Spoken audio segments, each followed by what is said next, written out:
like that later, so you'll have lots of time for speculation as to where exactly he is. Can I wager a guess? You can wager a guess. Okay, I'll do it later. Okay.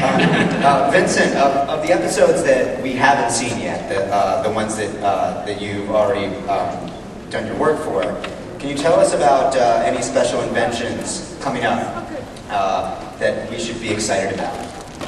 Well, the one that I'm most excited about right now, I think is something you're going to talk about later. But it's we are forced to help out some other characters who you may have heard of. They're Iron Man with Hulk, some characters like that, and so it's very cool. Sweet. Allison, what's Isabella up to in these new episodes? Will she be getting any new fireside badges that you should be aware of? If it's another day, it's time for a new badge. She, I think, is becoming more, I'd say, confident in speaking her mind about what she's thinking about, if it relates to Phineas or it relates to her team. She's still saccharine sweet, just syrupy sweet all the time, but she has a bit of a bite to her, and it's kind of nice. She gets a little sassy, but it's still just pure, good-hearted fun, and yeah, I mean, I love her player. She's wonderful. Dee, I would imagine that that the voice work that you do, particularly for Perry, is very challenging because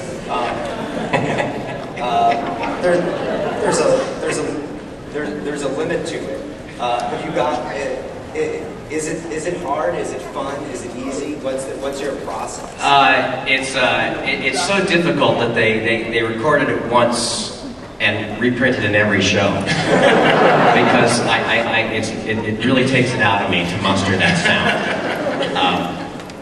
But normally I'm brought in to do like an extra sneeze or a snore or a snort effort on Perry's behalf.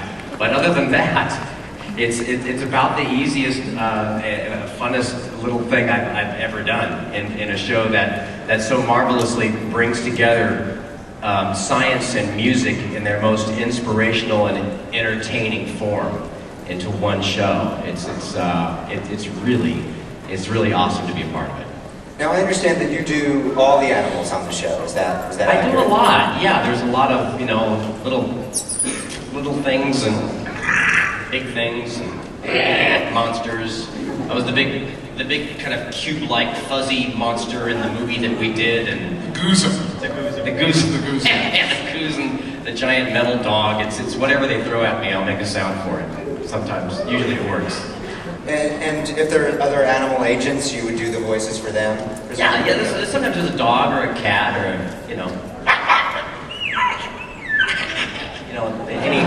anything you want to dial in there. I stand for that.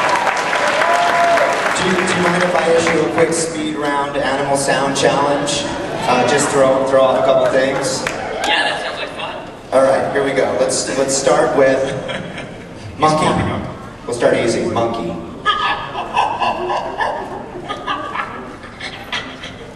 Chicken.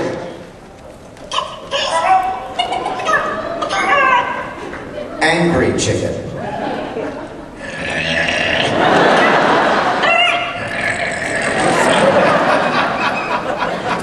Cow.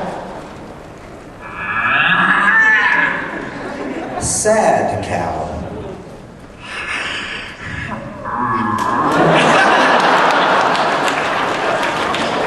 Dolphin.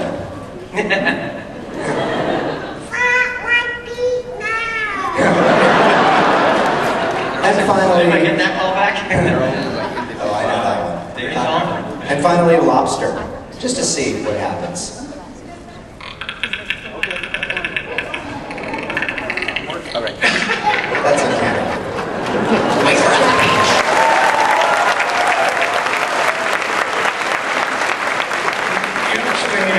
We wrote a song for an upcoming episode called "Living with Monkeys," and the chorus of it, we had backgrounds thought up that would be going ooh ha ooh ah. And we were like, we should see if Dee can actually sing as a monkey, and he came in and did like 5 different monkeys for us singing in harmony. You guys get that harmonized. love the monkeys. I would love to see that. Do you guys mind, because I haven't been fortunate enough to actually be at one of your panels before, maybe many of the people in the room have, but could you just talk about the voicing process? Do you ever see each other? Are you in the same room other than when you're at Comic-Con, or does everybody kind of do it individually? Well, we record almost everybody individually. We thought about doing it as an ensemble cast, but the problem is that Doofenshmirtz talks and Perry doesn't. And Phineas talks and Ferb doesn't. And so we don't have a lot of, like it would be one actor just sort of sitting in a chair while the other one, It'd be great to fly in Thomas Sangster once a week to sit there for all day just to say something witty at the end of it. So we will we'll record them, and if there is a conversation with somebody, usually Swampy runs the reports, and he'll read the other part for the person so they can feel it back and forth. But it's sort of our responsibility to remember how the other person said things so that we can make it feel like a conversation. I get to see everybody, but everybody else kind of passes at the end of contact with the beginning of the hour.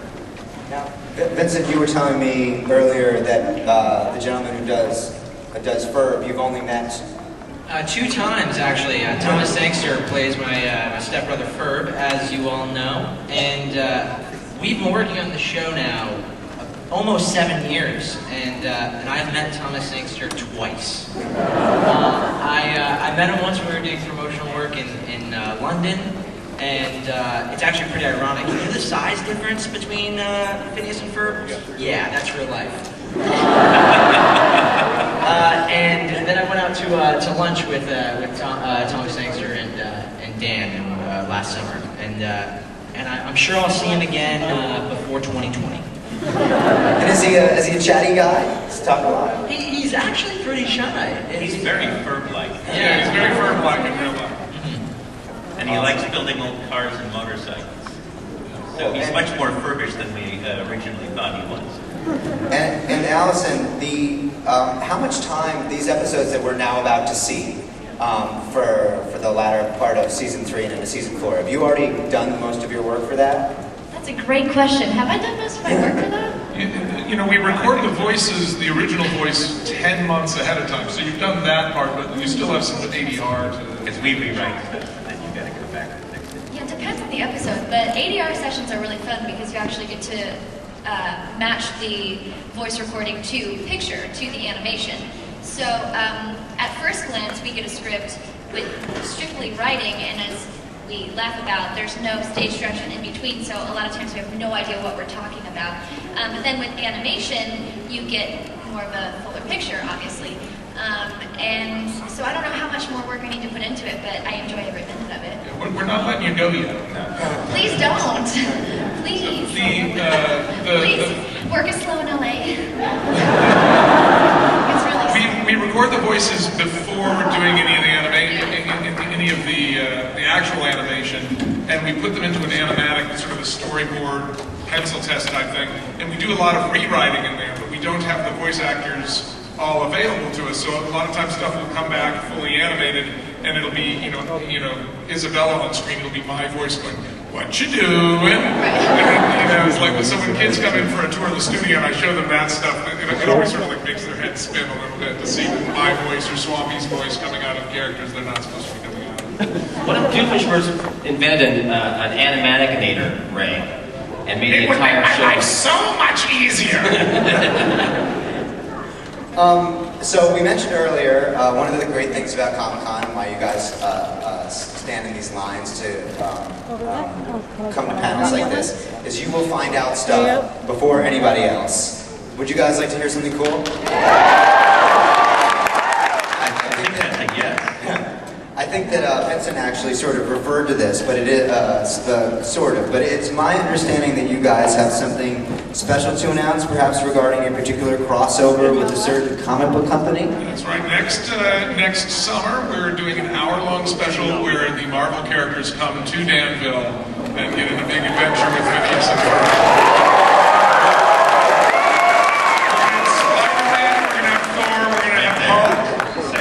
There's Spider-Man right there. And